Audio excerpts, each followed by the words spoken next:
오늘 함께 생각할 하나님 말씀은 마태복음입니다.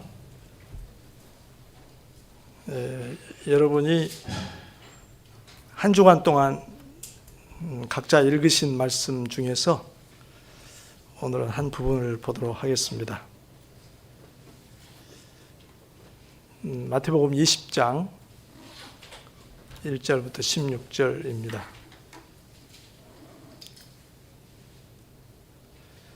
이 말씀은 마태복음에 나오는 천국 비유 중에 하나입니다. 천국 비유가 12개가 나오는데 그 중 하나입니다. 먼저 우리 말씀을 읽어보도록 하겠습니다. 같이 교독합니다. 제가 1절 읽습니다. 천국은 마치 품꾼을 얻어 포도원에 들여보내려고 이른 아침에 나간 집주인과 같으니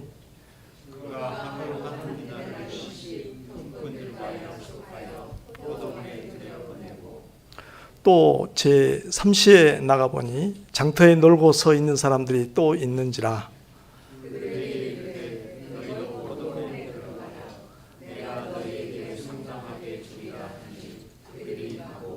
제6시와 제9시에 또 나가 그와 같이 하고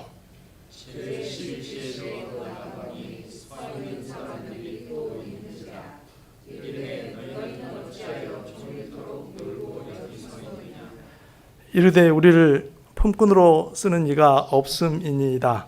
이르되 너희도 포도원에 들어가라 하니라.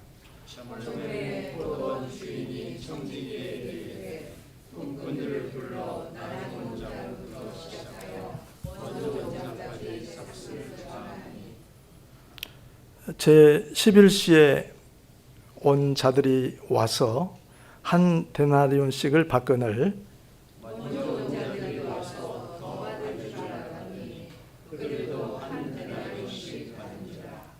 받은 후 집주인을 원망하여 이르되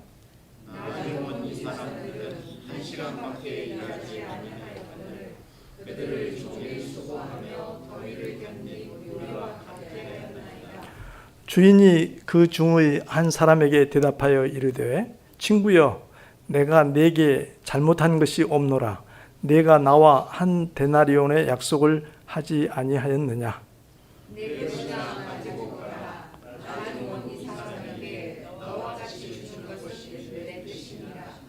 내 것을 가지고 내 뜻대로 할 것이 아니냐. 내가 선함으로 내가 악하게 보느냐. 이와 같이 나중된 자로서 먼저 되고 먼저 된 자로서 나중 되리라.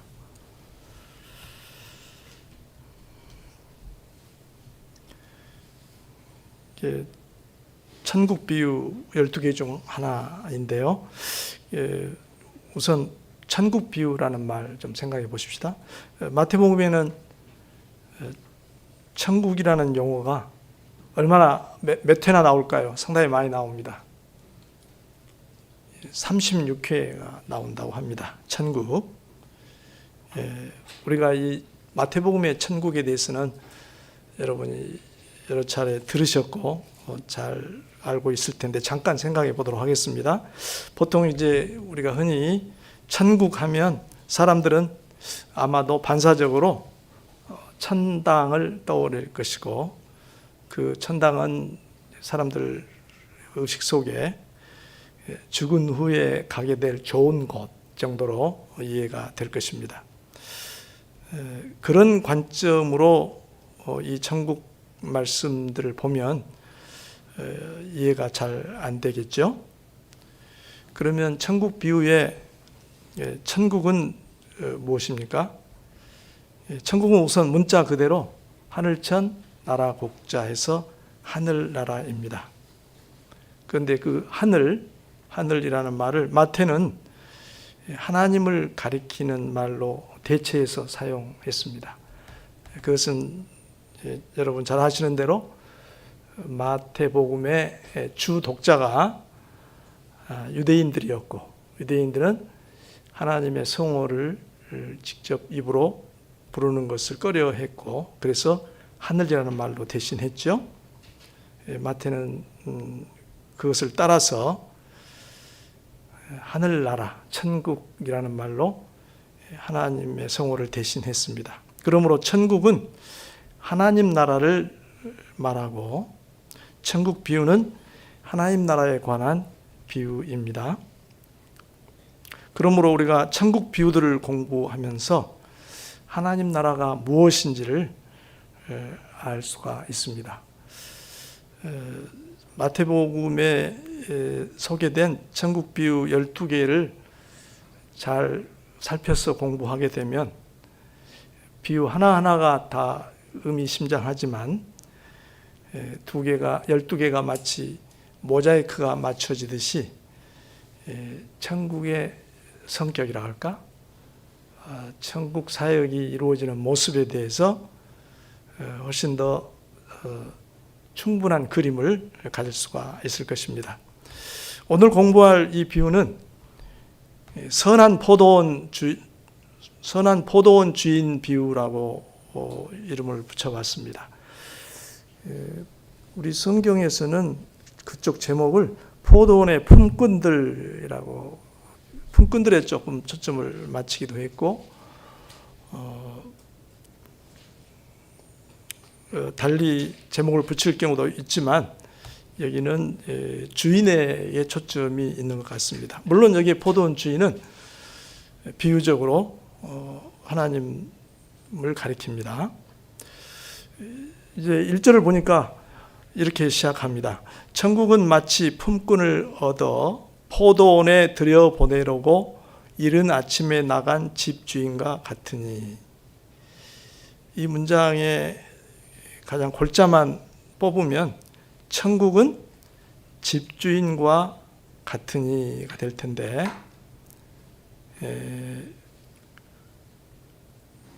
천국을 집주인에 비유한 것으로 일꾼을 구해서 포도원에 들여보내려고 장터에 나간 집주인에 비유하는 것으로 그렇게 표현되어 있지만, 내용은 비유 전체가 하나님 나라가 무엇인가를 잘 설명하고 보여주고 있습니다.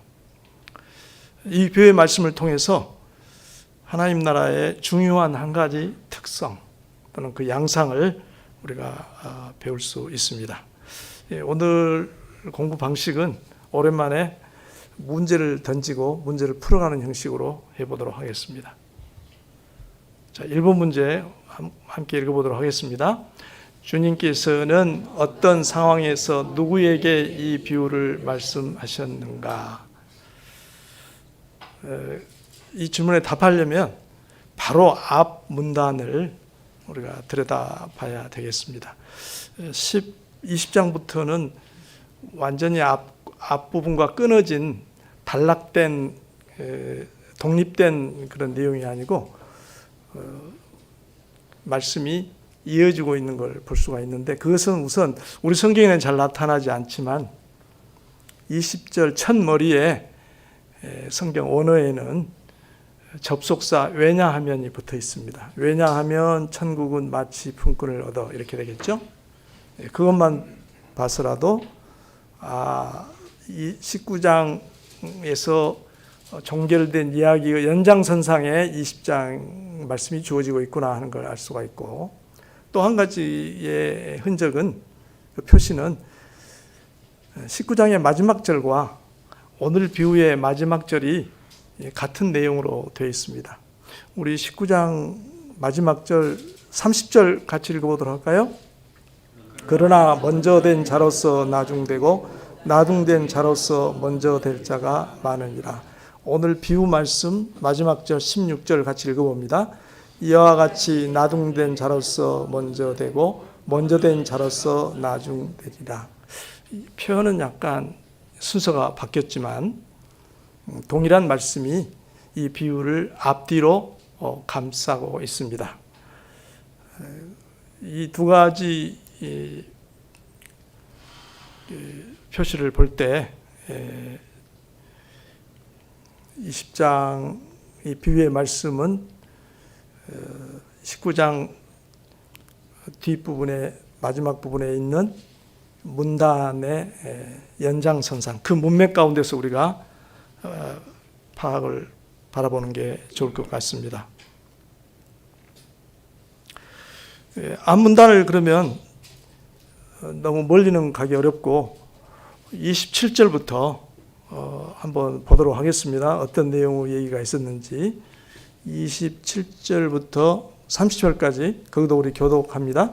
이에 베드로가 대답하여 이르되 보소서 우리가 모든 것을 버리고 주를 따라 싸운데 그런즉 우리가 무엇을 얻으리까?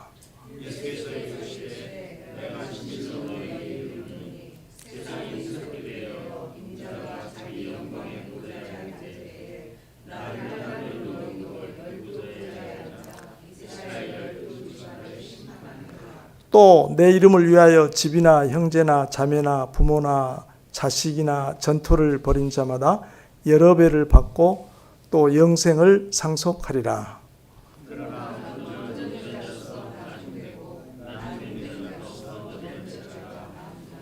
예. 베드로가 예수님께 심각한 질문을 했습니다. 27절에 우리가 모든 것을 버리고 주를 따랐는데 그런지 우리가 무엇을 얻으리까 하는 질문을 했습니다. 이 질문이 나온 배경은 여러분이 아실 겁니다. 부자 청년이 예수님을 다녀갔고 예수님은 그 청년이 떠난 후에 부자가 천국에 들어가는 것이 얼마나 어려운가를 말씀을 하셨습니다. 제자들은 굉장히 그 말씀에 놀랐습니다. 물론 주님께서는 놀라는 제자들에게 사람은 어떻게 못하지만은 하나님으로서는 어떤 악한 상황도 극복하시고 구원하실 수 있다고 말씀하셨습니다. 그 말에 베드로는 다시금 아마 제자들의 대표격으로 우리가 주님께 전적으로 헌신하고 주님을 따른데 우리는 무엇을 얻겠습니까? 하고 질문을 했습니다. 그에 대한 예수님의 대답을 이제 28절, 29절에서 베드로가 원하는 대답을 해 주셨습니다.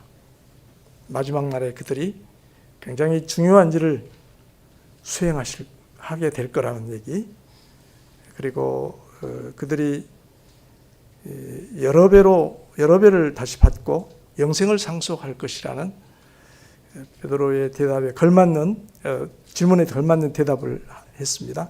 그런 끝에 30절에 그러나 먼저 된 자로서 나중되고 나중된 자로서 먼저 될 자가 많으니라, 이 말씀을 덧붙이셨습니다. 굉장히 주님께서 의미 있게 힘주어서 하신 말씀입니다. 그러므로 30절에서 이어지는 20장 천국 비유의 말씀은 30절에서 하신 말씀에 대한, 먼저 된 자로서 나중되고 나중된 자로서 먼저 될 자가 많으니라, 이 말씀에 대한 부연 설명, 추가 설명이 될 수가 있겠습니다. 된다고 봐야 되겠습니다. 아마도 30장의 앞 문단의 30장의 결론은 제자들을 더욱더 당황스럽게 했을 것입니다. 그래서 주님께서는 그 말의 의미가 무엇인가를 쉬운 비유의 말씀을 통해서 부연 설명해 주신 것으로 보입니다. 그러면 이 비유의 말씀을 누구에게 하셨는가를 우리가 주목하는 게 필요할 것 같은데, 당연히 이 비유의 말씀은 1차적으로 제자들에게 하신 말씀입니다.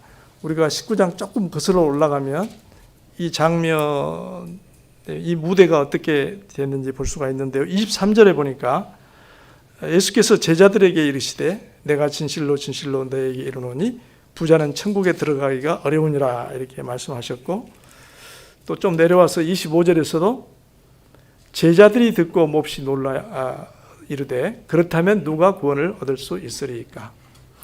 물론 그 곁에 다른 12제자가 아닌 다른 청중들이 있었을 수 있지만 예수께서는 일단 제자들을 겨냥해서 염두에 두시고 이 말씀을 하신 게 분명합니다.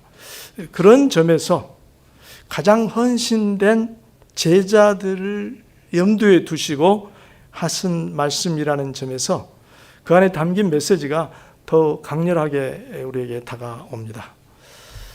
배경을 우리가 좀 문맥을 살펴봤고요. 자, 2번 문제로 넘어가도록 하겠습니다. 이제 1절부터 7절까지 한 문단을 형성하는 걸로 보이는데 이 문제 읽어봅시다.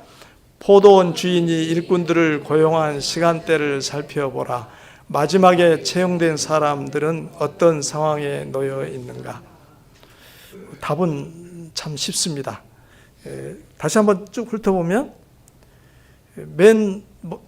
가장 이른 시간대는 뭐라고 표현되어 있죠? 이른 아침이라고 표현됐습니다. 아마 일용직 노동자를 얻기 위해서 나간 이른 아침은 이미 해가 떠오른 아침은 아닐 겁니다. 동이 터오려고 하는 그런 이른 아침일 겁니다. 요즘도 일용직 노동자들이 대기하는 모여있는 장소들이 있잖아요. 그 다음에 그 다음 시간대는 어떻게 표시되어 있냐면 3절에 가니까 제3시라고 나와 있습니다. 물론 이거 우리가 아는 대로 유대에서 시간은 우리보다 6시간 늦게 해야 되기 때문에 유대의 하루 시각 표시는 우리보다 6시간이 늦죠. 그러니까 제3시가 되면 오전 9시쯤이 될 것 같습니다. 그리고 또 5절에 가니까 3시간 단위로 또 표시가 되어 있습니다. 제6시와 제9시. 그러니까 정오와 제9시는 오후 3시가 되겠습니다. 그때마다 만난 사람들을 한 데나리온씩 임금을 약속을 하고서 포도원에 들여보내서 일하도록 조치를 했습니다. 그런데 거기서 끝난 게 아니었습니다.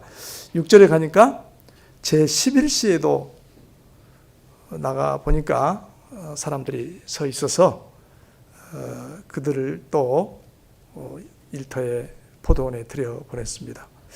11시는 아마도 1시간 후면 일이 끝날 늦은 시간입니다. 그 시간에 일꾼을 채용해서 일터에 들여보냈다는 것이 의아하기까지 합니다. 그런데 제가 질문에 마지막 채용된 사람들은 어떤 상황에 놓여 있었는가 이 점을 특별히 부각시켰는데요. 7절에 보면 7절, 8절에 보면 7절이죠. 한번 읽어볼까요? 어떤 상황에 놓여 있었는지. 이르되 우리를 품꾼으로 쓰는 이가 없음이니라. 이르되 너희도 포도원에 들어가라 하니라. 그 6절 끝에 너희는 어찌하여 종일토록 놀고 여기 서 있느냐. 물론 여기 논다는 말이 재미있게 게임을 하고 자기들이 시간을 의미 있게 보냈다는 의미는 아니죠. 할 일을 찾아야 되는데 자기들을 데려갈 사람을 기다리는데 아무도 그렇게 해주는 사람이 없으니 빈둥빈둥 시간을 보낼 수밖에 없습니다. 그리고 하루 일할 시간이 다 되어가니 그들은 굉장히 불안한 상황이었을 것입니다. 근데 그들이 한 대답이 우리를 품꾼으로 쓰는 이가 없음이니이다. 이 짧은 한마디 속에 그들이 처한 상황을 우리가 짐작할 수가 있습니다. 왜 그들은 지금까지 품꾼으로 불려가지를 못했을까요? 아마도 상상력을 발휘하면 한 번도 그 자리에 일꾼을 부르러 온 고용주가 없어서가 아니었을 겁니다. 많은 사람들이 다녀갔고 또 기다리던 사람들 중에 많은 사람이 뽑혀갔겠지만 그 사람들은 아마도 고용주들이 썩 달가워하지 않는 그런 일꾼들이었을지 모릅니다. 고용주들이 채용하기를 기피하는 사람들이었을 것입니다. 그리고 그 때문에 그들은 하루 일을 얻지 못하고 생존의 위협에 처할 수도 있는 그런 가련한 사람들이었을 겁니다. 그런데 이 비유의 포도원 주인은 그들까지도 한 시간도 채 일하지 못할 상황에서 그동안 아무도 거들떠 보지 않았고 데려가지 않았던 일꾼들을 자신의 포도원에 들여보내서 일하도록 조치를 해 주었습니다. 그 점을 우리가 첫 문단에서 좀 관찰을 했으면 좋겠고요. 두 번째로 넘어가도록 하십시다. 3번, 문제는 3번이고 문단은 두 번째. 자, 3번 문제 한번 읽어보도록 하겠습니다. 8절부터 15절. 포도원 주인이 임금을 준 방식과 일꾼들의 반응 그리고 주인의 답변을 통상적인 경우와 비교해 보라. 그 내용은 우리가 읽어서 충분히 파악이 됐는데 통상적인 경우와 한번 비교해 보라. 그런 관점에서 한번 들여다보도록 하십시다. 먼저 포도원 주인이 임금을 주는 방식을 우리가 흔히 아는 우리가 일상생활에서 만날 수 있는 경우와 한번 비교를 해보도록 하십시다. 포도원 주인은 어떻게 임금을 줬죠? 똑같이 줬다는 점도 있는데 순서가 있죠. 나중 온 사람부터 불러가지고 한 데나리온, 하루 품삯인 한 데나리온을 줬습니다. 아마 좀 더 일찍 온 사람들은 이야, 우리가 한 데나리온씩 받기로 했는데 더 받게 생겼네 하고 희색이 만면했을 것 같습니다. 그런데 주인은 처음 약속대로 맨 먼저 온 사람들까지 똑같이 한 데나리온씩 임금을 줬습니다.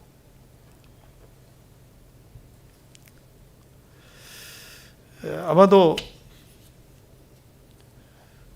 오후 3시, 12시 또 오전 9시에 받은 사람들이 불려와서 임금을 한 데나리온씩 받을 때마다 원성이 갈수록 높아졌을 겁니다. 그 사이에 웅성웅성하는 그런 원망이 여기에 11절에 보니까 원망했다고 그랬는데 분위기가 굉장히 싸늘해졌으리라고 생각이 듭니다. 이런 방식의 임금 제공, 임금을 주는 방식은 우리가 생각하는, 우리가 흔히 세상에서 경험할 수 있는 그런 것과 너무나 동떨어져 있습니다. 모두 동일하게 일을 몇 시간을 했든지 간에 빨리 왔든지 늦게 왔든지 간에 하루 품삯을 동일하게 주었다는 것, 그리고 보통은 맨 먼저 온 사람들에게 수고했다고 먼저 임금을 주었을 텐데 맨 늦게 온 사람에게 먼저 임금을 주었다는 것이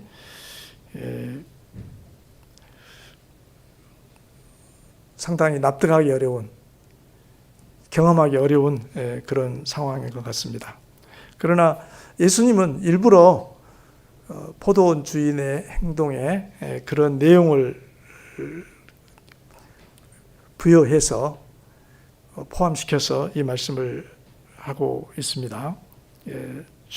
포도원 주인을 그렇게 그리고 있습니다. 두 번째는 그에 대한 일꾼들의 반응을 한번 생각해 봅시다. 일꾼들의 반응은 11절, 12절에 나와 있는데 그들이 임금을 데나리온을 받은 후에 집 주인을 원망하여 이르되 나중 온 이 사람들은 1시간밖에 일하지 아니하였거늘 그들을 종일 수고하며 더위를 견딘 우리와 같게 하였나이다. 종일 수고하며 더위를 견딘 우리와 같게 하였나이다. 이렇게 반응을 했습니다. 여러분, 통상적인 경우와 이 반응을 비교하면 어떻습니까? 맞는 말이죠. 예상할 수 있는 반응이죠. 누구라도 당연히 이렇게 얘기하죠. 이것은 전혀 낯선 그런 상황은 아닙니다. 주인의 이 행동에 대해서 그야말로 불공정 시비가 붙은 것입니다. 그들 마음속에는 늦게 온 사람들에 대한 시기심도 있었겠고, 이런 경우에 요즘 많이 쓰이는 말이 있죠. 상대적 박탈감을 아마 느꼈을 겁니다. 분명히 자기들은 한 데나리온 받기로 하고 그동안 하루 일해서 그 품삯을 정상적으로 받았음에도 불구하고 자기들보다 덜 일했다고 생각하는 사람들이 똑같이 받는 것을 보고 시기심이 일어났었고, 상대적으로 자기들이 적게 받는다, 손해를 봤다, 피해를 봤다고 생각을 했을 것입니다. 그야말로 주인은 흔한 상식, 세상에 통용되는 상식을 벗어난 행동을 했던 것입니다. 이것 역시 예수님께서 비유에 일부러 끼워 넣은 의도된 그런 장치입니다. 이 비유의 말씀의 의도가 그 안에 깃들어 있습니다. 이제 세 번째로 생각해 봅시다. 주인의 답변을 한번 눈여겨보도록 할까요? 13절부터 15절에 주인께서 이렇게 대답을 했습니다. 한 사람을 불러가지고, 아마 그 사람이 가장 열렬하게 앞장서가지고 원망했을 거고, 아마 오른손을 주먹을 지켜들면서 얘기했을지도 모르겠습니다. 그 사람에게, 친구여, 내가 네게 잘못한 것이 없노라. 내가 나와 한 데나리온의 약속을 하지 아니하였느냐. 주인은 분명히 사리를 따졌습니다. 그들과 아침에 그들을 고용할 때 한 약속을 나는 분명히 어김없이 지켰다 하는 점을 확인을 했습니다. 14절에 가면 내 것이나 가지고 가라. 나중에 온 이 사람에게 너와 같이 주는 것이 내 뜻이니라. 자기의 행동의 근거, 출처가 자신의 분명한 확고한 뜻이라는 점을 분명히 밝혔습니다. 이렇게 하는 것은 나의 뜻이다. 이 주인은 먼저 고용된 사람이나 늦게 고용된 사람이나 같은 임금을 주려는 확고한 뜻을 가지고 있었습니다.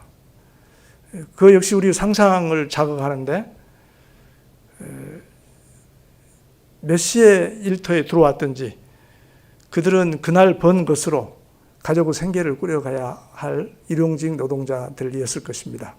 그들을 위해서 다만 1시간을 일했을지라도 그들에게 하루 살 거리를 주고자 하는 것이 주인의 뜻이었고, 그것은 주인의 너그러움, 주인의 참 넘치는 그 노동자들을 위한 배려, 자비심이었습니다.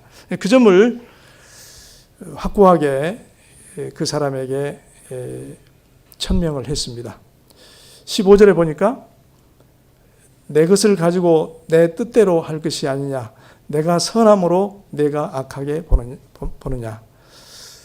자신의 뜻에 의한 것이라는 점을 강조하시면서 자신의 행동은 선하다는 것을 얘기했습니다. 그렇지 않습니까?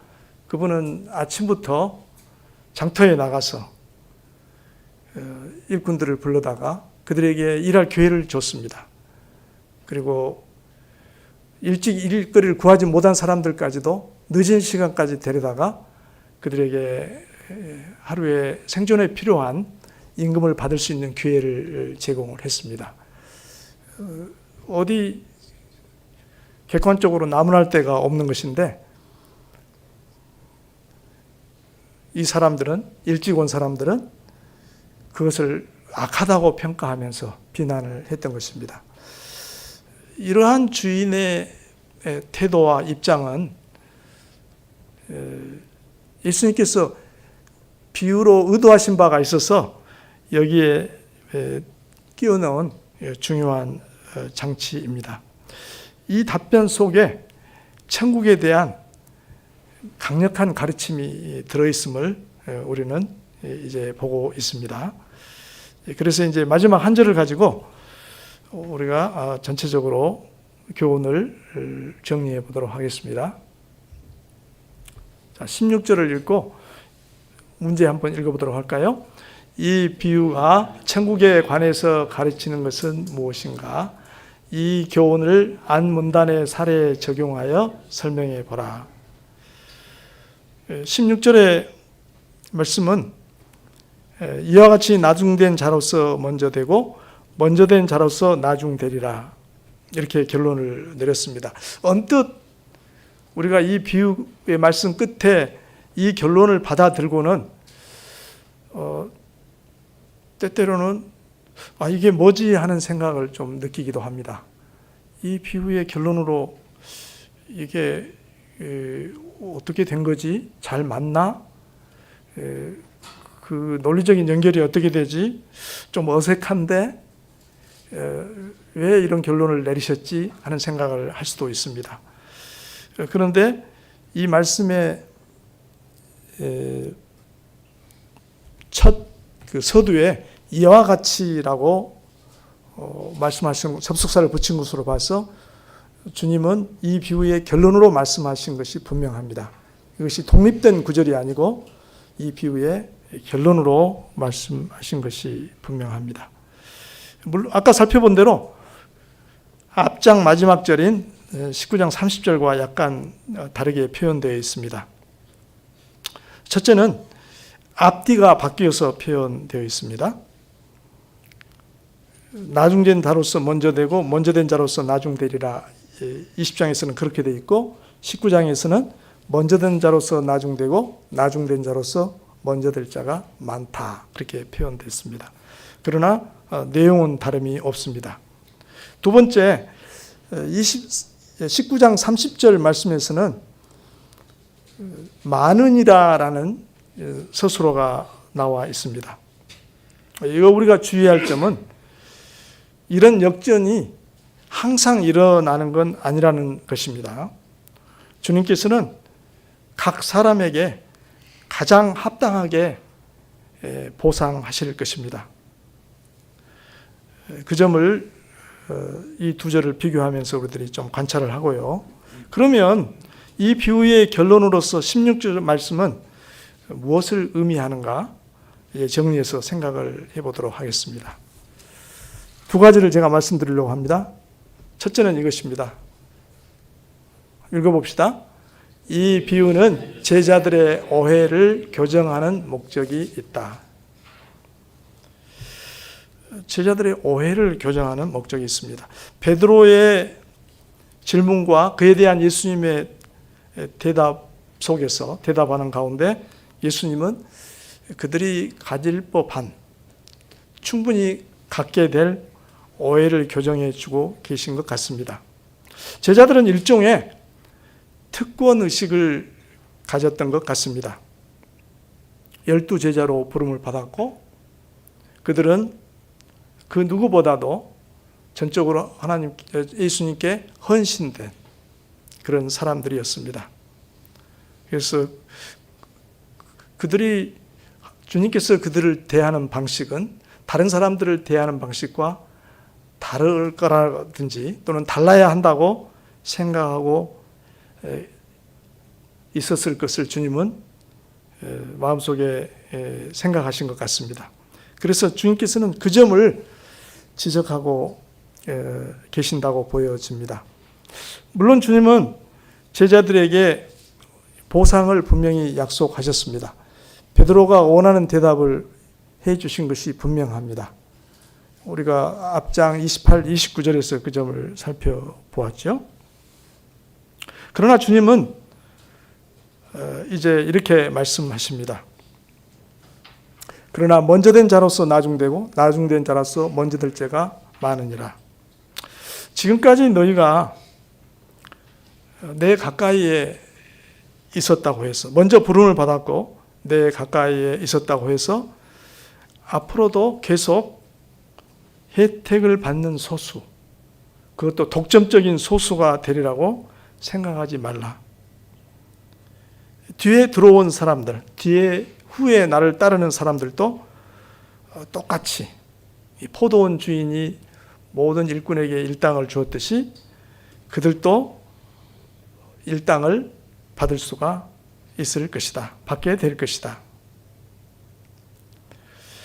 이것은 1차적으로 우리가 생각하기에 당시에 특권의식에 쩔어있던 유대의 종교 지도자들, 바리새인들에게 잘 적용될 수 있을 것 같습니다. 좀 더 거슬러 올라가면 이스라엘 민족의 특권의식, 선민 사상에까지 적용될 수 있을 것입니다. 하나님께서는 그러나 이스라엘 밖에 많은 민족을 당신의 백성으로 부르셨습니다. 바리새인과 종교 지도자들이 손가락질했던 세리와 죄인들을 그 나라에 부르셔서 똑같이 하나님의 은혜를 받게 하셨습니다. 이 말씀의 제자들은 굉장히 놀랐을 것입니다. 사실 제자들만큼 우리도 놀라야 할 것입니다. 우리도 자칫 특권의식을 가질 위험이 있습니다. 우리가 이렇게 함으로 우리가 특별한 자격을 갖추었다고 생각하는 그런 의식에 빠져들 위험이 언제나 상존합니다. 주님께서는 그러한 오해를 불식시키려고 이 말씀을 하셨고 특별히 길게 비유의 이야기를 우리에게 들려주신 것입니다. 두 번째 교훈을 생각을 해보십시다. 읽어볼까요? 우리가 하나님께 받는 모든 것은 보상이 아니라 선물이다.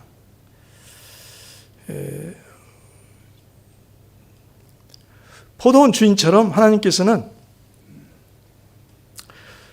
늦은 시간까지 아무도 관심을 주지 않는 일꾼 같은 우리를 그분의 나라에 들어오게 하셨습니다.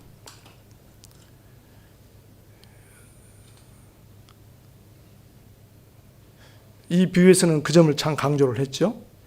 하나님께서는 자비하셔서 우리를 은혜로 구원하시고 또한 은혜로 그 나라를 섬기는 자리에 부르셨습니다. 하나님께서는 그분의 풍성함을 따라서 하늘의 신령한 복도를 우리에게 아낌없이 부어주셨습니다. 그러므로 하나님께서 우리에게 주시는 것을 우리가 의당 받아야 할 대가, 보상으로 생각해서는 안 됩니다. 때로 많은 사람들이, 특히 지도자의 자리에 있는 사람들이 이 점을 오해하는 경우가 참 많습니다. 한국교회의 역사가 좀 돼서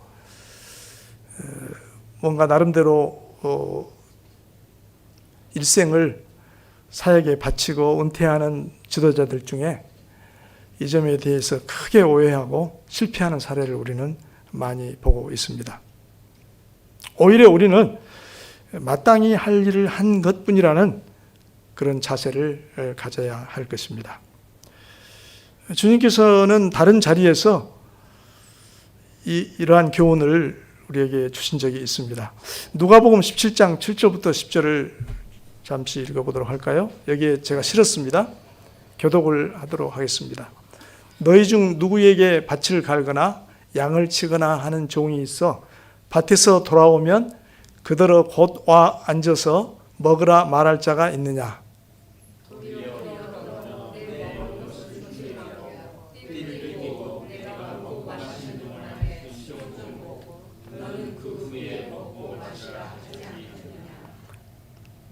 명한 대로 하였다고 종에게 감사하겠느냐?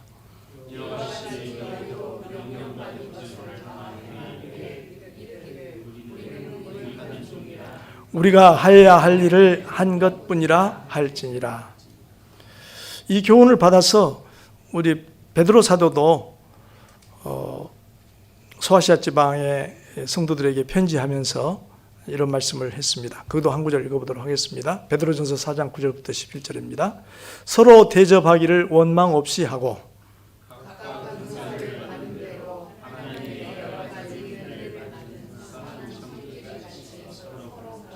11절 같이 읽읍시다. 만일 누가 말하려면 하나님의 말씀을 하는 것 같이 하고 누가 봉사하려면 하나님이 공급하시는 힘으로 하는 것 같이 하라.